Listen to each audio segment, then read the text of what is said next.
Period से related बहुत सारा मिथ तो आपने भी सुना होगा। चलिए तो आज डिस्कस करते हैं इस वीडियो में कि वो मिथ्स हैं एक्चुअल में या फिर माइथोलॉजी। एक बहुत बड़ी चीज़ है, किसी ने कहा था कि सिर्फ सुने पे विश्वास नहीं करना चाहिए। ऐसे ही कुछ मेरे साथ भी हुआ। हम लोग भी बहुत सारी बातें सुनते हैं कि मम्मी बोलती हैं, दादी बोलती हैं, अभी गूगल में सर्च करो या बहुत सारे वीडियो भी मिल जाएंगे आपको जो बोलेंगे कि नहीं सच में ये मिथ है, बाल मत धोना, बाल नहीं धोने जैसा या फिर मंदिर जाने जैसी बातें, ये सब फॉलो नहीं करना चाहिए। अभी के टाइम में ये सब पहले बनाई हुई रीति रिवाज है, ये वो। मतलब हम भी बहुत सारे जगहों पे ऐसा सुन चुके हैं और गूगल पे भी सर्च करो तो बेसिकली यही सब चीज़ देखने को मिलता है। लेकिन सिर्फ इतना ही सुन के और इतना ही देख के उस चीज़ को मान लेना सही नहीं होता। 2-3 दिन पहले मैं इसी टॉपिक पे रिसर्च कर रही थी तो ऐसा बात सामने आया, मतलब जिसे देख के मैं खुद हैरान थी। और फिर मैं अपने हस्बैंड के साथ भी यही डिस्कस करने लगी कि मतलब क्योंकि मेरे जैसे और भी बहुत सारी लड़कियां होंगी जो ऐसी ऊपर से बात सुन के, लोगों की बात सुन के, ऐसे वीडियोस देख के उन्हें भी लगता है कि नहीं ये सारा मिथ है, ये नहीं फॉलो करना चाहिए, मम्मी लोग बोलती है ऐसा थोड़ी होता है। बट चलिए इसी के ऊपर आज डिस्कशन होगा हमारा कि कितना मिथ है और क्या है, कितना सच है। तो कुछ जो मैं नोट करके रखी थी कि मतलब जो पॉइंट मैं सुनी हूँ, मतलब हम लोग सुनते हैं नॉर्मली जनरली ये सब सुनने मिलता है। पहला है कि नहाना नहीं सकते अगर पीरियड्स में है। पहले तो यही बोला जाता था कि नहाना ही नहीं चाहिए, 5 दिन 7 दिन पता नहीं कितने दिनों तक उन्हें नहाने के लिए मना किया जाता था। बट अभी के टाइम में ऐसा नहीं है। अभी बहुत जगह सुनने को मिलता है हेयर वॉश नहीं करना है। ये हमारे यहाँ पे भी था कि 3 दिन कंप्लीट होने के बाद चौथे दिन आप हेयर वॉश कर सकते हैं, उससे पहले हेयर वॉश नहीं करना है। मतलब स्ट्रिक्टली मेरी मम्मी हम लोग को मना करके रखती थी और हम लोग अभी भी फॉलो करते थे इस बात को। तो ये सही है या नहीं? अगर आप ऐसे गूगल पे सर्च करो या किसी भी जगह यूट्यूब पे वीडियो सर्च कर लो तो मैक्सिमम आपको ये बोलेंगे कि नहीं ये सब पहले की बातें हैं, नहीं ऐसा नहीं करना चाहिए, आप इजीली हेयर वॉश कर सकते हैं, नहा सकते हैं। लेकिन अभी फ़िलहाल मैं उस दिन रिसर्च कर रही थी तो मुझे भी बहुत सारे ऐसे वीडियोस मिले, लेकिन फिर डीपली सर्च करने के बाद आप ऐसे नॉर्मली सर्च करोगे तो शायद ही आपको वो चीज़ मिल पाएगा। मैं वो सर्वे जहाँ से मैं देखी थी और जो रिसर्च वाला आयुर्वेद का जो साइट है उसका लिंक मैं डिस्क्रिप्शन में दे दूँगी। एक चैनल है, उसका वीडियो देखने के बाद मैं खुद हैरान थी क्योंकि उसमें वो क्लेम कर रहे थे कि एक्चुअली इन सब चीज़ों को पहले जो ये नियम बनाए गए थे किसी न किसी टाइप के चीज़ों को, बीमारियों को हम लोग से दूर रखने के लिए ये नियम बना के दे दिया गया था। बट अभी मम्मी दादी तो उतना एक्सप्लेन नहीं कर पाती, उनके पास उतना नॉलेज नहीं है इन सब चीज़ों के बारे में।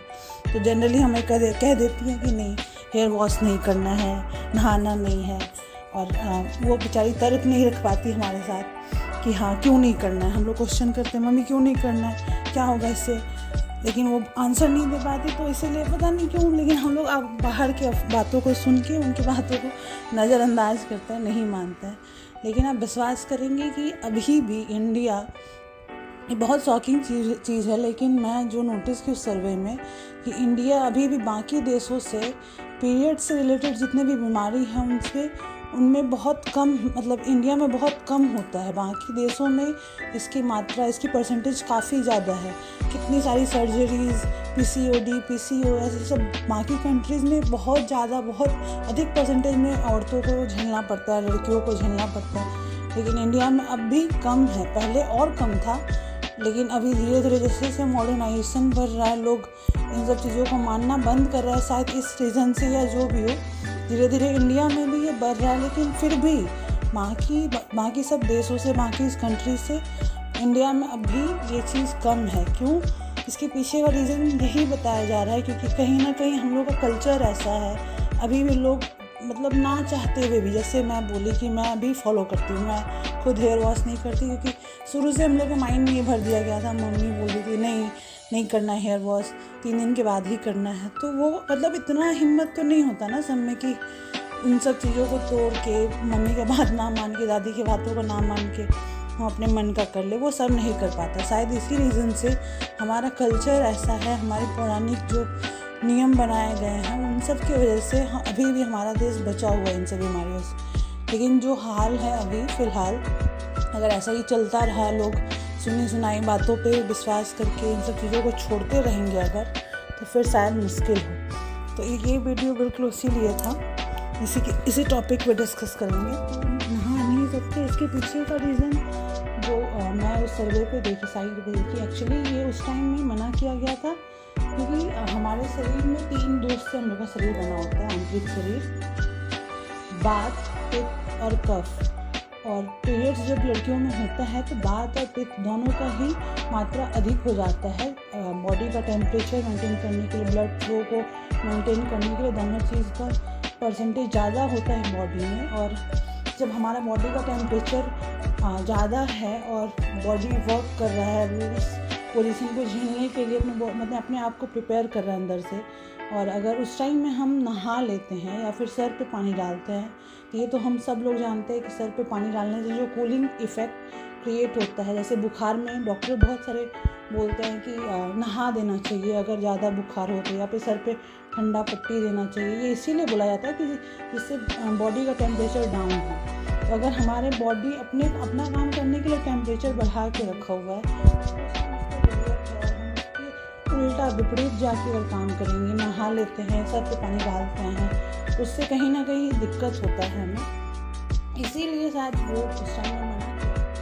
तो बेसिकली वही ये रीज़न है कि इसलिए नहाने और हेयर वॉश करने के लिए जब तक पीरियड्स में शरीर रहता है औरतों का मना किया गया रहता है। लेकिन अभी के टाइम में इतना तो पॉसिबल नहीं है कि हम बिना नहाए यहाँ जाएंगे वहाँ जाएंगे, मतलब बहुत अजीब लगता है, खुद ही अनकम्फर्टेबल रहेगा। तो नहाना शायद आपके ऊपर है, आप नहा सकते हैं, लेकिन हेयर वॉश करना जितना हो सके आप टालिए इसको। जैसे कि 3 दिन के लिए मिनिमम, जैसे हम लोग भी फॉलो करते हैं कि 3 दिन वो एक्टिव पीरियड रहता है, उस टाइम में शायद ज़्यादा प्रेशर हो बॉडी पे, तो वो 3 दिन हम लोग अवॉइड करते हैं जितना हो सके कि हेयर वॉश नहीं करना। 4th डे में ही हेयर वॉश करते हैं। ये मिथ नहीं है, इसके पीछे कुछ ना कुछ साइंस है। अगर हम लोग डीपली सर्च करें, अभी तो हमारे पास बहुत सारे साल हैं, आप एक बार सर्च करके देखिएगा, आपको ज़रूर मिलेगा। सेकेंड मिथ था कि मेरी मम्मी मना करती थी नेल पेंट मत लगाओ, मेहंदी मत लगाओ अगर पीरियड है तो। उस टाइम मम्मी से मैं जिद करके बैठी थी, मम्मी को मैं पूछी कि नेल पेंट क्यों नहीं लगाना मम्मी, तो मम्मी बोल रही अरे नेल पेंट लगाओगे तुम नाखून, उस टाइम में हम लोग के बॉडी में जो भी रहता है उसकी वजह से नाखून नेल पॉलिश फट जाएगा, ख़राब हो जाएगा। बट ये एक्चुअल रीज़न नहीं था। उसमें मुझे बहुत हंसी आया और मैं मम्मी को सामने से जला के दिखा रही हूँ, देखो मैं लगा रही हूँ, नेल पेंट नहीं फटेगा। बट इसके रीज़न भी इसके लिए भी वही सेम रीज़न है कि नेल पेंट और मेहंदी दोनों ही कूलिंग इफेक्ट होता है बॉडी पे, और उस टाइम बॉडी का टेम्परेचर बढ़ा रहता है, तो वो इसके अपोजिट नहीं करने के लिए मना किया जाता है। इसीलिए आप मेहंदी लगाना या फिर नेल पेंट लगाना, ये दोनों चीज़ भी अवॉइड करना चाहिए। तो ये भी मिथ नहीं है, इसके पीछे भी रीज़न है। फिर तीसरा आता है कि हम जार नहीं छू सकते अचार का। शायद सुना होगा आप लोगों ने, हम लोग में भी ऐसा है। मम्मी मना करती थी कि नहीं अचार वाला डब्बा मत छुओ, अचार ख़राब हो जाएगा उस टाइम में छूने से। तो ये बिल्कुल उस टाइम के लिए सही था, उस टाइम ये नियम बनाया गया था बिकॉज उस टाइम हाइजीन मेंटेन करना औरतों के लिए कि पीरियड्स के लिए हम जो सैनिटरी पैड वगैरह यूज़ करते हैं, ये उस टाइम था ही नहीं, वो लोग जानते ही नहीं थे। तो उस टाइम हाइजीन मेंटेन करना बहुत ही मुश्किल था, इसीलिए उस टाइम के कुछ नियम अभी के लिए वो सही नहीं है। अभी का समय बदल चुका है, हमारे पास बहुत सारे साधन हैं और हाइजीन से भी मेंटेन करके रखते हैं, सब कुछ उपलब्ध है हमारे पास। तो ये जो रीज़न, ये पिग झाड़ वार या फिर किचन में नहीं जाना या नदी में नहीं नहाना, ऐसा ये सब चीज़ें जो थी उस टाइम में ये हाइजीन के लिए ही, हाइजीन से रिलेटेड ही बनाई गई थी। लेकिन अभी ऐसा कुछ भी नहीं है, आप नॉर्मली छू सकते, कुछ भी खराब वराब नहीं होता, एक बार लास्ट। और ये शायद सबसे बड़ा चीज़ है जो सभी को सुनने मिला होगा, मंदिर नहीं जाना चाहिए, पूजा नहीं करना चाहिए पीरियड्स में अगर आप हो तो। ये कहीं ना कहीं हम लोग मतलब बहुत सारे लोगों के मन में होता है कि ऐसा इसलिए मना किया जाता है क्योंकि लड़कियां अशुद्ध होती है उस टाइम में, वो प्योर नहीं होती, तो मंदिर में जाना, वहाँ का एनवायरनमेंट उनके वैसे गंदा होगा।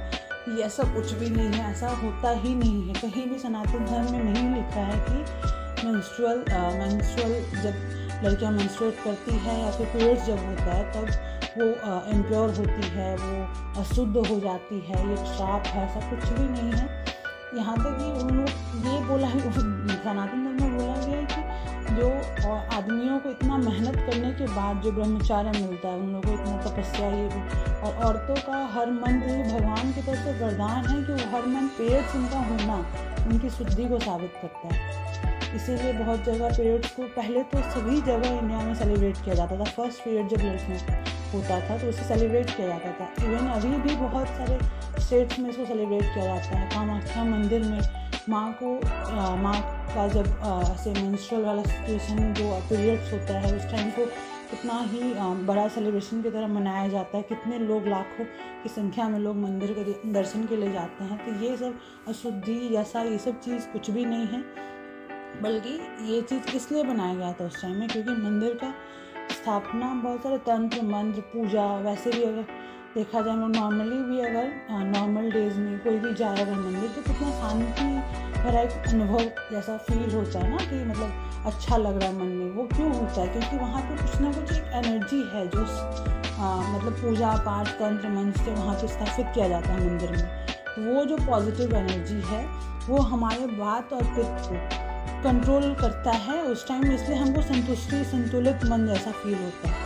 लेकिन क्योंकि पीरियड्स में ऑलरेडी ये बढ़ा रहता है बॉडी का ज़रूरत मतलब के हिसाब से, और अगर हम मंदिर जाएंगे वो उल्टा इम्पैक्ट डालेगा बॉडी पे, तो वो सही नहीं होगा बोल के अवॉइड करने के लिए बोला जाता है कि मंदिर। और दूसरा ये भी रीज़न है क्योंकि उस टाइम मतलब एक्सेसिव ब्लड फ्लो की वजह से या जो भी हो, क्योंकि बॉडी एक्स्ट्रा सफ़र कर रहा होता है तो लड़कियाँ कहीं ना कहीं थोड़ा सा वीक फील करती हैं। तो इसलिए काफ़ी पहले तो बहुत दूर दूर मंदिर हुआ करते थे, तो इसलिए मना किया जाता था। इसके अलावा और कोई शुद्धि ऐसा कुछ रीज़न नहीं है मंदिर नहीं जाना। हम घर में बैठ के भगवान का ध्यान कर सकते हैं, पूजा कर सकते हैं। मंदिर जाने के लिए बस यही एक रीज़न था कि मना किया गया है। वैसे मैं आपको वो साइट का लिंक दे दूँगी जिसको मैं पढ़ रही थी। वैसे 2 साइट है, आप देखिएगा। एक ये किया गया था, सर्वे किया गया था कि उसी में कितना बड़ा खुलासा किया गया, इतना लंबा सर्वे में, कि अभी भी इंडिया इन सब बीमारियों से दूर है। क्योंकि दूर नहीं मतलब बहुत कम है यहाँ पर बाकी देशों के मुकाबले, बिकॉज अभी भी हम लोग कहीं ना कहीं इन सब बातों को मान रहे हैं। तो आप किसी की बातों में आके कुछ फॉलो करने या फिर छोड़ने का सोचने से पहले आप खुद एक बार सर्च करिए, थोड़ा मेहनत करिए, उन चीज़ों का पता लगाइए, फिर डिसीजन पे आइए कि हाँ वो करना है या नहीं करना है। तो आज के लिए इतना ही। आई होप मैं आपका सारा डाउट क्लियर कर पाई हूँ। Thank you.